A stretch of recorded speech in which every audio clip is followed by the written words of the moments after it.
On the 22nd of June, 2025, President Donald Trump ordered a direct U.S. military strike on Iran's nuclear facilities, marking the most dangerous escalation in the region in decades. Natanz, Isfahan, and the heavily fortified Fordow site were hit in a coordinated operation involving stealth bombers and cruise missiles. Trump called the mission a spectacular success, warning Iran, "Choose peace or face precision like never before." But the signs were already in motion.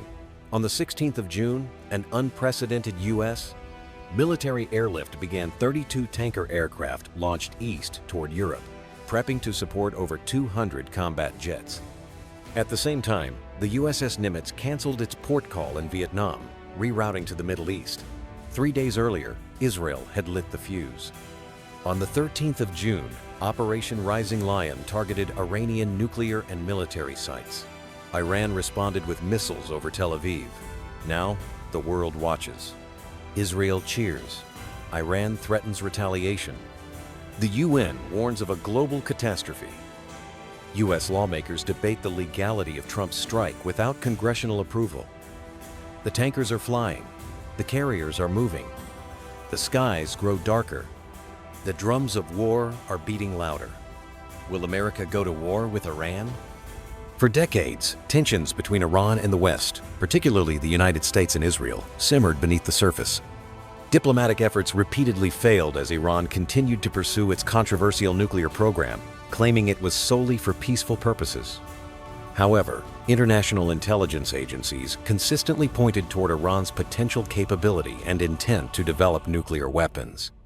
The collapse of the Joint Comprehensive Plan of Action, JCPOA, known widely as the Iran nuclear deal, further intensified suspicions.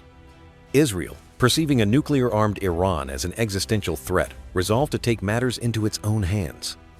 The Israeli leadership, led by Prime Minister Benjamin Netanyahu, meticulously planned and executed Operation Rising Lion, a daring, extensive aerial assault aimed at crippling Iran's nuclear ambitions and military strength. High-value targets, including senior Iranian military commanders, were neutralized, dealing a severe blow to Iranian morale and capabilities. Iran's reaction was swift and fierce, demonstrating its resolve and military capability. Within hours, over 100 ballistic missiles were launched toward Israel, primarily targeting densely populated civilian areas, including Tel Aviv. Despite Israel's advanced defense systems, including Iron Dome and David's Sling, several missiles penetrated defenses, causing casualties, widespread panic, and significant structural damage. Iran's missile strike marked an unprecedented escalation, signaling its readiness for prolonged conflict.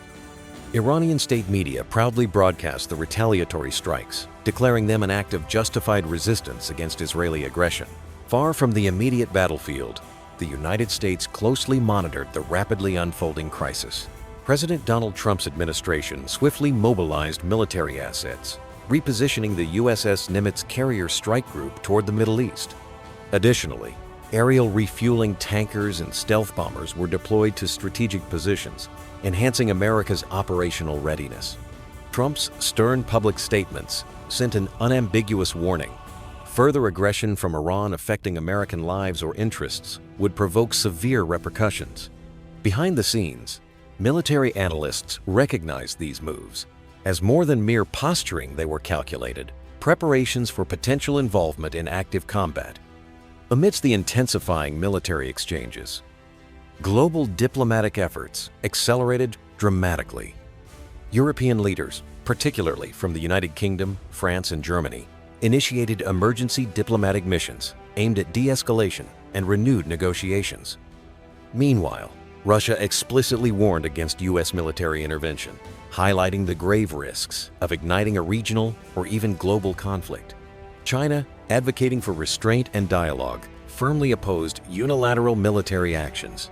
Gulf states, acutely aware of the catastrophic consequences of further escalation, quietly sought to mediate through back-channel communications, aiming to prevent the conflict from spiraling further out of control. In Washington, President Trump grappled with an agonizing decision. The administration convened high-level crisis meetings involving Vice President J.D. Vance, former UN Ambassador Nikki Haley, Secretary of Defense Pete Hegseth, and key Pentagon strategists. These discussions underscored a critical dilemma. Intervening militarily risked plunging America into another costly war, while restraint could embolden Iran and threaten U.S. credibility and regional security.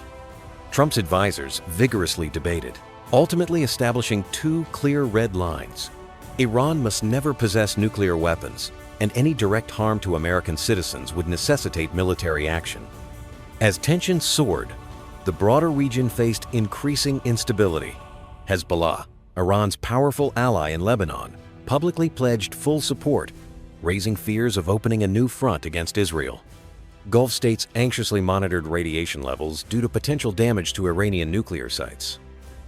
Oil prices spiked dramatically, disrupting global markets and causing economic uncertainty worldwide.